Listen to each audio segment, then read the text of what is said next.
औरंगजेब ने गिराना चाहा जिस मंदिर को, लेकिन नाकाम रहा अपने इरादों में। जमीन में दबा रहा मंदिर का इतिहास आज भी मौजूद है। हजारों साल पुराना विजय मंदिर।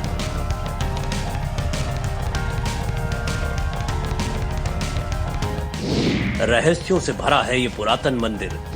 आज भी मौजूद है बावड़ी का रहस्य।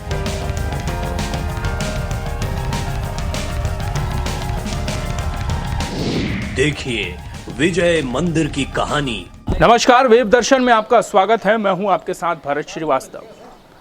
मध्य प्रदेश की राजधानी भोपाल से लगभग 60 किलोमीटर की दूर पर शहर विदिशा, एक ऐसा अभेद किला विदिशा जिसमें आज भी एक ऐसा मंदिर मौजूद है जिसमें कई रहस्य हैं, और एक है ऐसी रहस्यमय बावड़ी जिसमें आज भी पानी सूखता नहीं है। देश के दिल मध्य प्रदेश में आज भी एक ऐसा मंदिर मौजूद है जो ऐतिहासिक और पुरातत्व महत्व का है, लेकिन लोग इसके बारे में बहुत कम जानते हैं।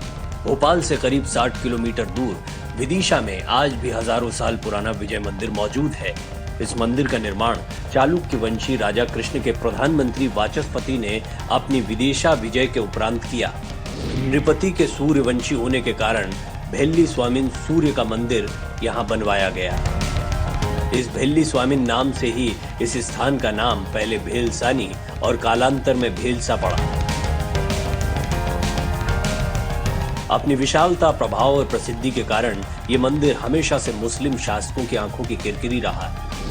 कई बार इसे लूटा गया और तोड़ने की कोशिश हुई, जिसके सबूत आज भी मंदिर में बिखरे पड़े हैं।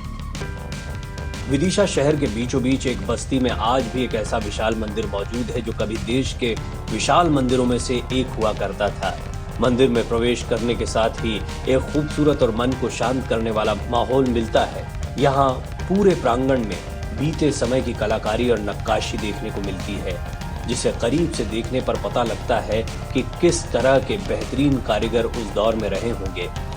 तो ये कुछ आप मेरे सामने खंबे देख रहे होंगे। ये जो विशालकाय खंबे हैं, खंबों पर कई ऐसी आकृतियां हैं जो जिसमें कई देवी देवताओं की आज भी आपको तस्वीरें साफ तौर पर दिखाई देंगी। और इस पूरी बातचीत के लिए हमारे साथ इतिहासकार गोविंद देवलिया जी हैं। इन खम्भों पर जी हमारे जो विष्णु के विभिन्न अवतार हैं, मुझे ऐसा एक दृष्टि में देखने पर लग रहा है कि उनका चित्रण किया गया है। ये जो बीच का एक चित्र है जी, उसमें नरसिंह अवतार स्पष्ट दिख रहे हैं। चेहरा थोड़ा सा बिगड़ गया है, बाकी नरसिंह अवतार हैं। वो अपने जंगा पर उसको रखे हुए हैं, हिरण्याकश्यप को, और उसका पेट फाड़ कर उसको समाप्त कर रहे हैं। उसके नीचे जो दूसरी मूर्ति है, दूसरा चित्रण है, वो लगता है कि कृष्ण की बाल लीला का चित्रण है।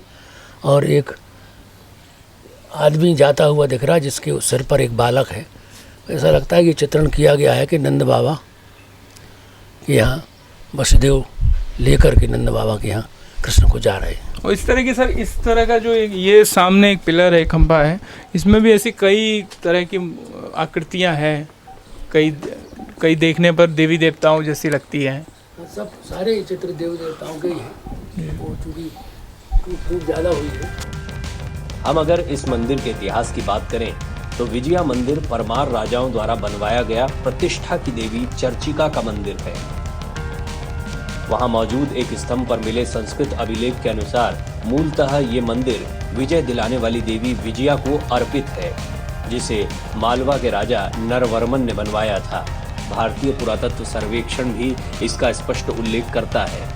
बीजा या विजया शब्द देवी विजया रानी के नाम का ही बिगड़ा हुआ रूप है। इस तरह बीजा मंडल या विजया मंदिर एक हिंदू देवी को समर्पित मंदिर था।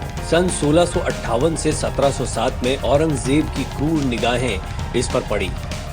उसने अपना शिकार बनाते हुए यहाँ जमकर लूट खसोट की और मंदिर को तहस नहस करने की कोशिश की। उसने कीमती मूर्तियों को मंदिर के उत्तरी भाग में दबवा दिया और इसे एक मस्जिद में परिवर्तित कर दिया, जिसकी जानकारी हमें यहाँ मौजूद इतिहासकार से मिली।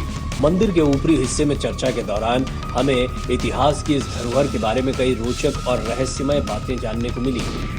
इसका मंदिर का पहली बार वर्णन इल्तुतमिश के साथ आए हुए अल बरूनी नामक एक जो यात्री कहना चाहिए, उन्होंने अपनी पुस्तक में इसका वर्णन किया है और उसमें उन्होंने लिखा है कि ये मंदिर लगभग 35 मंजिल ऊंचा मंदिर था, जो मोटे तौर पे 105 गज कहा जाता है कि 105 गज और करीब आधा मील चौड़ा, आधा मील लंबा इसका पूरा क्षेत्रफल था। और मंदिर का आज जो हमको स्थन दिखता है उससे भी ऐसा लगता है कि निश्चित रूप से ये पूरा क्षेत्र जो है मंदिर का चारों तरफ का वो आधा आधा मील का क्षेत्र रहा होगा। जहाँ हम बैठे हुए हैं ये ऐसा प्रतीत होता है कि उस विशाल मंदिर का गर्भगृह का स्थान होगा, जहाँ की मंदिर होगा, मूर्तियाँ वहाँ पधारी गई होंगी। बाद में मलिक काफूर ने हमला किया, खिलजी, गुजरात के खिलजी ने किया, बहादुर शाह ने किया। लगातार 2-3 शताब्दियों तक इस मंदिर ने अपने ऊपर आक्रांताओं के हमले झेले। ये मंदिर टूटता रहा और स्थानीय निवासियों के उद्यम से और जो तत्कालीन राजा अलग अलग वंशों के रहे, ख़ासतौर से परमार वंश ने 200 साल बाद, पहली बार इसके टूटने पर 200 साल बाद इसका पुनर्निर्माण कराया। तो ये मंदिर टूटता भी रहा और खड़ा होता रहा। अंत में औरंगजेब का जब शासन आया, औरंगजेब जब पूरे देश में निकला और ख़ास तौर से हिंदू मंदिरों को तहस नहस करते हुए, तो उन्होंने आकर यहाँ तोड़ फोड़ की। और जब ये तोड़ फोड़ से नहीं टूटा तो इसको तोप चलाकर इस मंदिर को ध्वस्त कर दिया गया। और यहाँ जो हम पीछे देख रहे हैं वरांडा जैसी इमारत, ये इसी के तोड़ फोड़ से जो सामग्री प्राप्त हुई उससे उन्होंने यहाँ एक मस्जिद का रूप दिया और यहाँ मस्जिद में नमाज पढ़ने की भी परंपरा डाली गई। मंदिर का निर्माण और फिर मंदिर में तोड़ फोड़ और आक्रमण से जुड़ी कई जानकारियां मिली। सन 1991 की एक तूफानी रात में उत्तरी किनारे की दीवार भारी बारिश के कारण भरभराकर गिर पड़ी। टूटकर उलट पुलट हो चुकी इस दीवार ने विजया मंदिर की 300 साल पुरानी दबी हुई समृद्धि को उजागर कर दिया। भारतीय पुरातत्व विभाग भी ये स्वीकार करता है कि उनके द्वारा खुदाई के बाद यहाँ पर कई बहुमूल्य प्रतिमाएं मिली हैं। दीवारों और स्तंभों पर रामायण और महाभारत के अभिलेख खुदे हुए हैं। ये सभी प्रमाण लोगों के देखने के लिए आज भी मौजूद हैं। खैर, अब वक्त था मंदिर में बनी उस बावड़ी की तरफ जाने का, जहां के बारे में कहा जाता है कि इसमें आज भी मौजूद हैं कई गुप्त रास्ते जो शहर के आसपास कई जगहों पर खुलते हैं। ये मेरे पीछे पूरी ये बावड़ी है। यहाँ इस बावड़ी पर ये दो जो आपको इस तरफ दिख रहे होंगे, मैं कोशिश करूँगा आपको कि आप साफ तौर पे यहाँ से देख पाएँ कि ये लेफ्ट और राइट दो तरफ ये दो दरवाजे हैं जिनके बारे में कहा जाता है ये पुरानी सुरंगें हैं, पुराने रास्ते हैं। और ये जो सामने की तरफ आप देख रहे हैं, जो ये पूरी बावड़ी का जो रास्ता है, सामने की तरफ पानी भरा हुआ है। और इसमें से भी कई ऐसे रास्ते हैं जो शहर में अंदर इंटरकनेक्टेड हैं। और इस पूरी बावड़ी पर बात करने के लिए हमारे साथ इतिहासकार गोविंद देवलिया जी हैं। सर, ये जो मैं देख पा रहा हूँ कि ये बावड़ी इस तरीके से सीधा पानी भरा हुआ है वहाँ, इसमें कई रास्तों का, और ये जो जैसे ये जो मेन दो दरवाजे हैं, एक ये उल्टे हाथ की तरफ और ये सीधे हाथ की तरफ, इनके बारे में क्या कथाएं हैं, क्या कहानियाँ? इन दरवाज़ों के बारे में ये कहा जाता है, किंवदंती है कि ये जो दरवाज़ा है इस तरफ बाएं हाथ तरफ, ये बेतवा नदी की तरफ गया है, बेतवा के घाटों की तरफ खुलता है। और ये दरवाज़ा ये सांची की तरफ जाता था। और ये चूँकि अंधेरी गुफाएं थीं, वो सुरंग थी, तो इसका दुरुपयोग भी हो सकता था, तो इसलिए इसको जो है पुरातत्व विभाग ने इसको बंद करवा दिया है। ये जो सर ये पूरा सामने की तरफ जो है ये पूरा बावड़ी है, आप दिख रहे हैं वहाँ, यदि कैमरा उसको कवर कर पाए तो पूरा वहाँ यहाँ से वहाँ तक पानी है।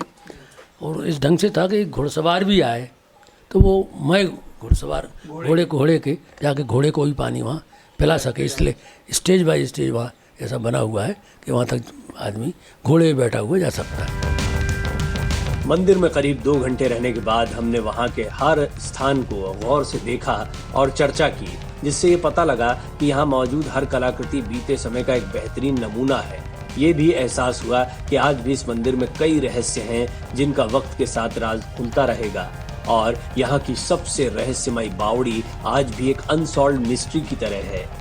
विदिशा के बीजा मंडल से भरत श्रीवास्तव के साथ संदीप सिसोदिया की रिपोर्ट।